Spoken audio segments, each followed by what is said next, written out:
What is up, everybody? Welcome back into the Two Stripes podcast, the podcast that covers everything, and I mean everything pertaining to college football. I am your host, Colton Denning, coming to you from Boulder, Colorado, late night on Wednesday, December 21st. And all things considered, it's been pretty quiet along the college football front recently. I think the biggest story probably this week with Christian McCaffrey and Leonard Fournette's decisions to sit out their respective bowl games and prepare for their NFL future, which, hey, if you're an unpaid athlete and you've generated millions upon millions of dollars for your university and you've been injured in the process and want to focus on your professional career a little bit early before a bowl game that doesn't mean a ton for each program, then by all means, whatever makes you happy, that's fine with me. But other than that, not a ton going on in college football. We have the start to bowl season, which has been pretty good so far, and we're starting to get deeper into the bowl season where there's more Power 5 games and probably more interest from the general college football fan with what we have coming up. And speaking of things coming up on the Two Stripes podcast, we will have a special episode dropping next Tuesday. I'm going to talk with Cade Webb from Cowboys Ride for Free, SB Nation's Oklahoma State site, about the Alamo Bowl. Since I am born and raised in Boulder, still live just outside of Boulder, still a Buff fan, I figured, hey, what the hell, we might as well do an episode for CU's first bowl game in damn near a decade and preview what should be a pretty good matchup with Oklahoma State. So I'm excited to talk to Cade and get his thoughts on Oklahoma State's season, where he thinks Oklahoma State matches up well or not so well with the Buffaloes, and everything pertaining to that Alamo Bowl game. But if you are listening to this right now, you aren't interested in hearing about bowl teams or teams that are in bowl games or bowl matchups. You're interested in the teams that weren't so fortunate this season. So, for the second part of our offseason series focusing on teams that didn't go to bowl games, I sat down and talked with the managing editor for VivaTheMatadors.com, Kyle Jacobson, about Texas Tech's season, why they haven't been able to fix their defensive issues that have plagued them so much over the last two seasons, where quarterback Patrick Mahomes is leaning on whether he's going to go to the NFL or stay for his senior season next year, and the overall status of the program and whether or not Kliff Kingsbury is the right man for the job, and basically everything Texas Tech football. So without further ado, here's Kyle Jacobson from Viva the Matadors.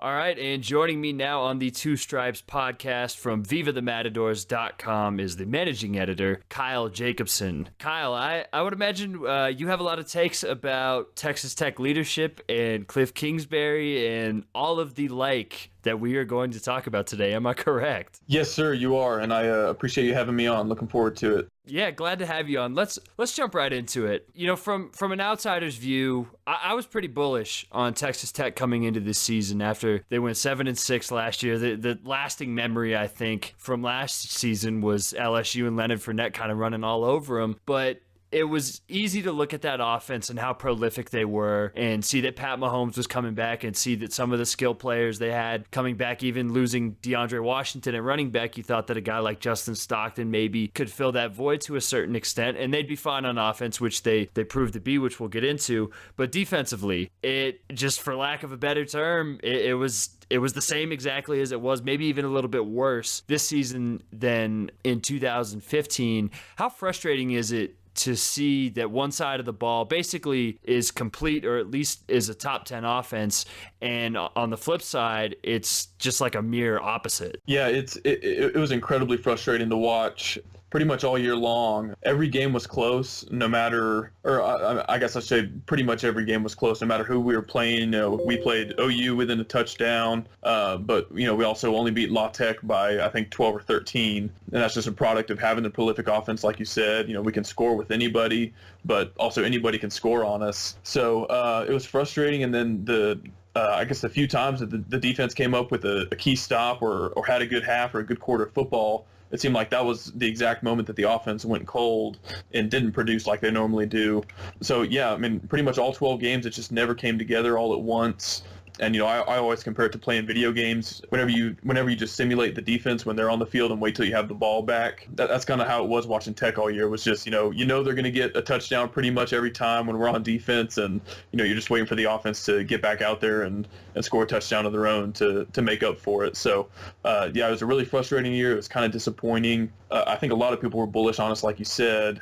We always sort of get pegged as a dark horse because of how potent the offense is. And, every year we just say if the defense can be average, that we could have something special. But the defense was far from average this year, like we all saw.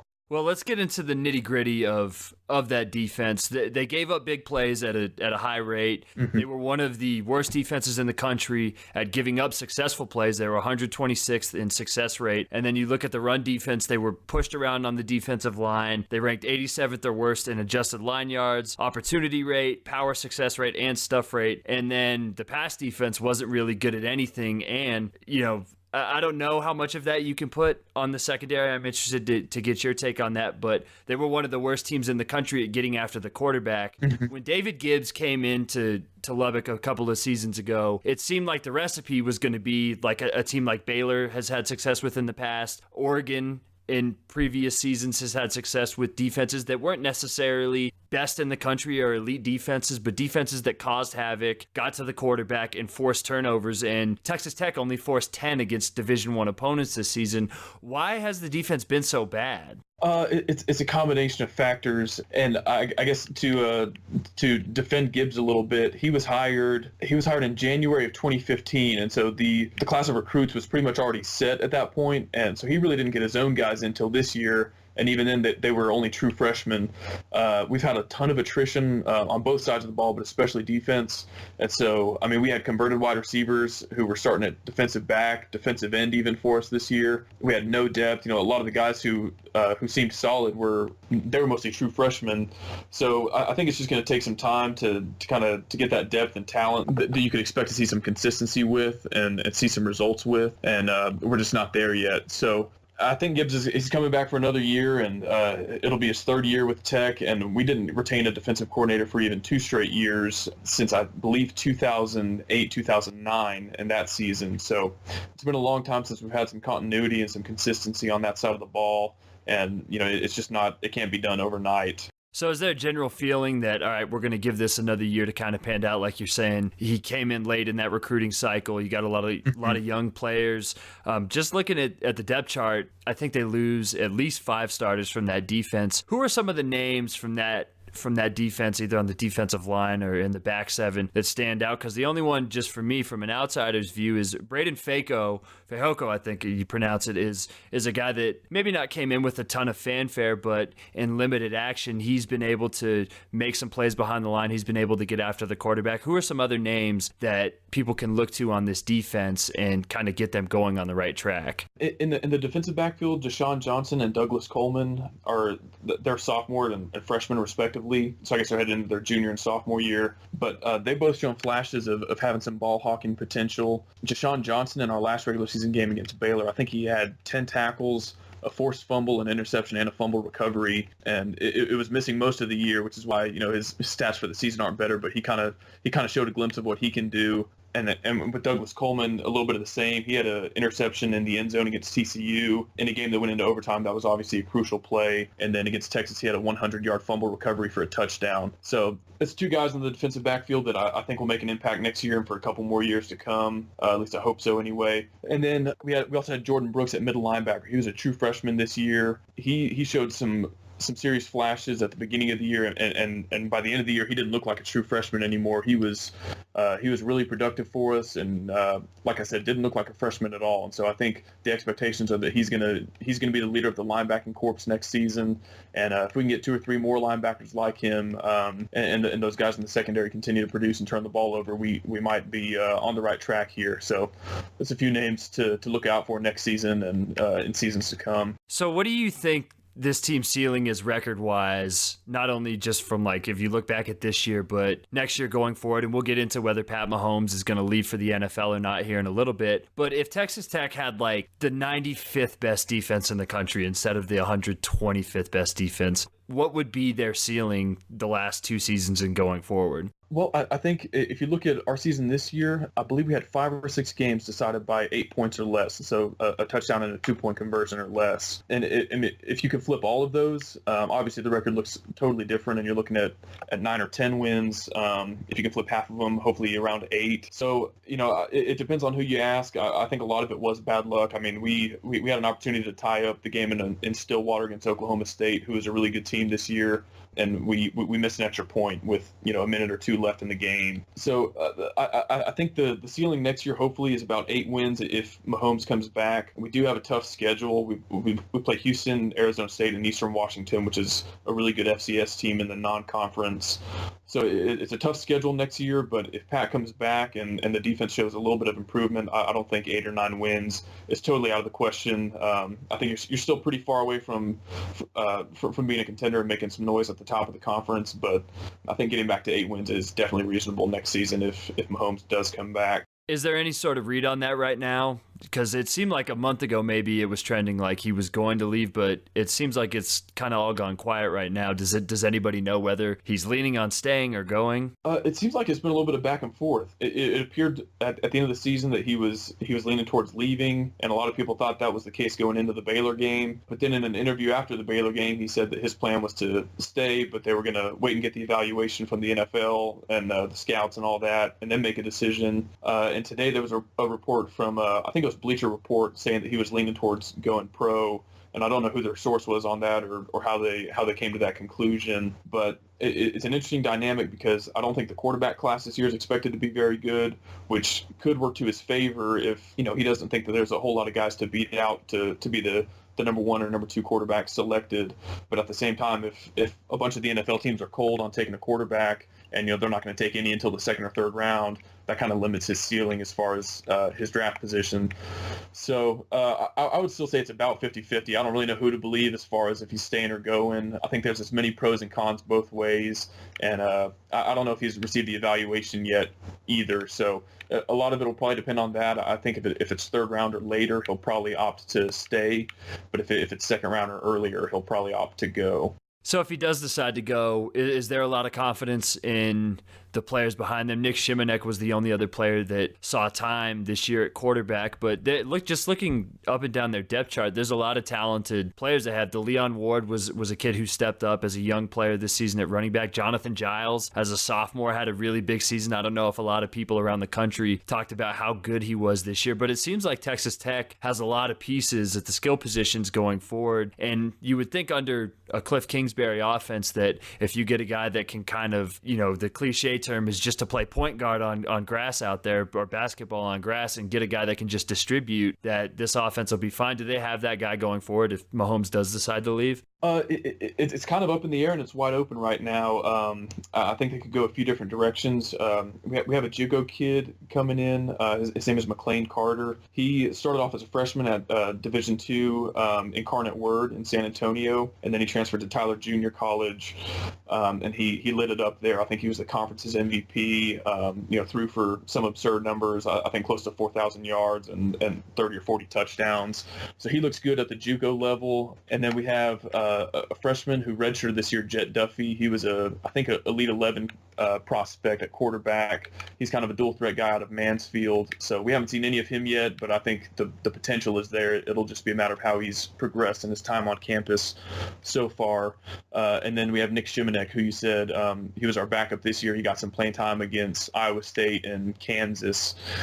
He looked all right. I don't know how high his ceiling is. So I think he was a backup this year mostly because he had more experience than the other guys. So I think the quarterback position will be wide open in the spring, and I think that competition will help foster whoever winds up being the starter is definitely going to have to earn it, and is going to have to beat out some other guys who are capable. We had a young offensive line this season. I think that was a weak point for the offense, and so if they can improve, and if another year of experience helps those young guys, we should be pretty good on the offensive line next year. And then at wide receiver, like I said, we have a ton of depth, a ton of talent. That certainly shouldn't be a concern going into next year. But like I said, I think the main point is who the quarterback is and how productive he is. I'm not sure any of those guys can match Mahomes, but if they can be close and just kind of manage the game, and we can get a little bit of a run game going like we had with DeAndre Washington a couple years ago, I think we'll still be really good on offense. And two things you mentioned, let's get into Deandre Washington and the run game. They were maybe one of the best run game, like a top 5 run game in 2015 with Deandre Washington, and they fell all the way to 100th in S&P Plus this season. Was that solely because of the loss of Washington, or was there more to that? Why wasn't the run game quite as great this season as opposed to last year? I think it was a combination of both of DeAndre Washington and the offensive line. We had a 3-year starting left tackle, Mclain Carter, who was drafted by the Colts in the 3rd round last season. So you obviously missed his talent and experience.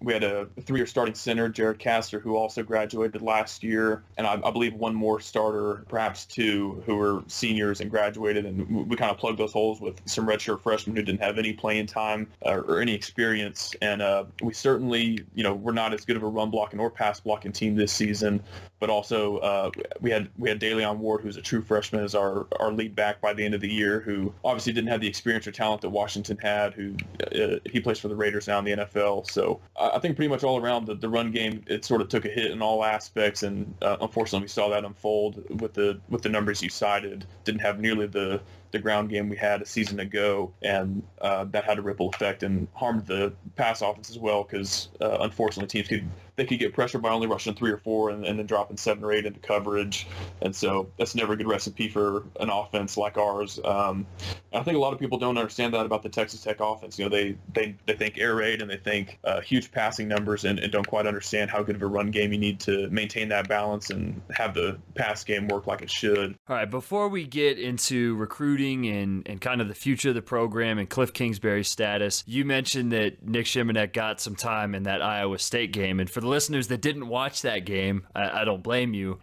Iowa State won 66-10. Yeah. It was the second to last game of the season. In like modern Texas Tech football history, for you and for the fan base, what was the reaction and where did that rank just on not only an embarrassment scale, but just looking back, I think for people that don't watch Texas Tech every week, we all reference that 2008 game against University of Texas and them winning and being number 2 in the country after that, and just the rise of Texas Tech football. Was that kind of like the low point of where it's been in the last 5 or 6 seasons? Yeah, if that wasn't, I don't know what was. I was mostly just shocked because going into that game, we were 4-6, and so we had 2 games left, Iowa State and Baylor, both winnable. And, we're thinking, okay, it was a disappointing season, but we could still at least get to a bowl game, which we're used to doing around here.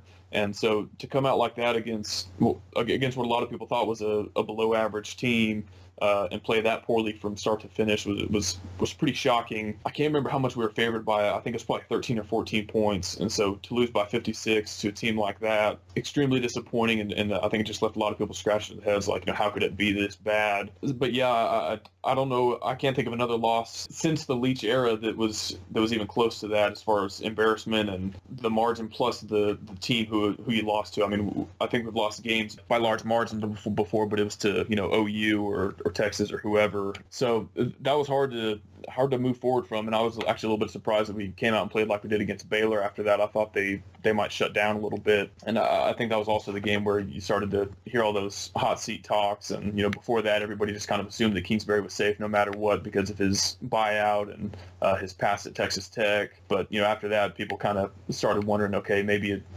perhaps it might be worth it to pay that buyout and go another direction because that was really, really bad. Where do you stand on that right now? What do you think that the program has to do going forward for not only just for them to keep up that momentum? And you see that Texas now with Tom Herman, just given his track record, which albeit it has been short at a really high level, you would assume that they're going to be back. OU is still playing at a high level. Baylor's probably going to fall off. TCU, you would imagine, can bounce back a little bit after this season. Where can Texas Tech kind of take some steps going forward, or even can they, do you think? Yeah, I think I'm still a believer in Kingsbury. I guess my thoughts on it boil down to the fact that the head coaching job at Texas Tech is not like Texas, where I think there you can pretty much name your guy, whoever's the hot name in the free agent coaching circle that offseason. I think you can pretty much get. You have the money, you have the prestige, but with Tech, I think it's harder to get guys to Lubbock, and so the fact that he played quarterback here and he wants to be here, I think that means a lot. He's done a good job at recruiting, and like I referenced earlier, it's only Dave Gibbs' second full season this past year was, and it's just going to take more continuity and time on that side of the ball to get things going. So I'm still a believer and a hopeful that we can see some progress. I really don't think he's had the talent or depth yet to any of the results that we would like to see.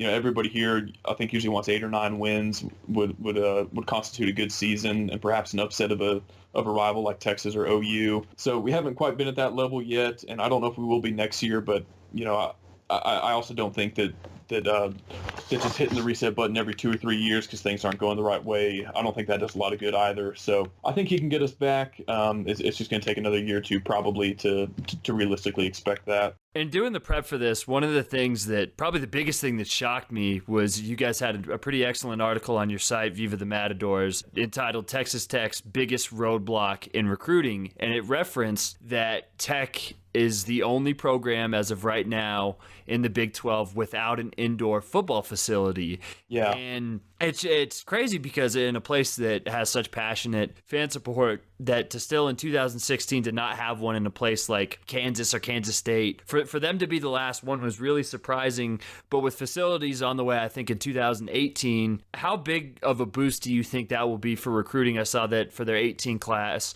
on 24/7, they already have 3 4-star kids committed. So is that something to where we can expect to see a boost from Texas Tech recruiting going forward? Yeah, I really think so. And like you said, all the other schools in the Big 12 had an indoor facility.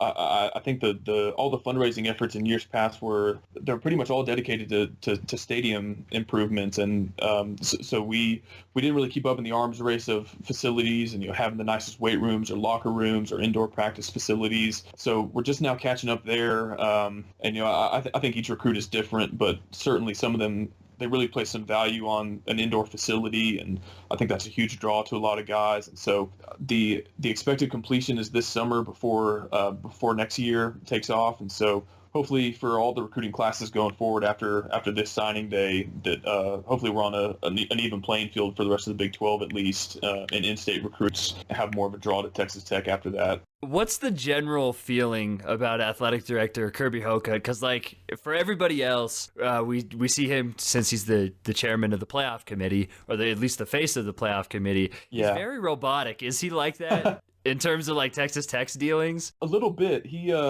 was a walk-on linebacker for Bill Snyder at K-State, and so he is kind of he's prim and proper. He's to the point. He's straightforward. So yeah, he's a little bit more loose, around people here in Lubbock. But I think we also got a kick out of seeing him on TV, and maybe he's a little bit nervous being in front of a national audience or whatever. But he's a great athletic director. I think everybody here is pretty much on board with him. He's made some great hires since he got here.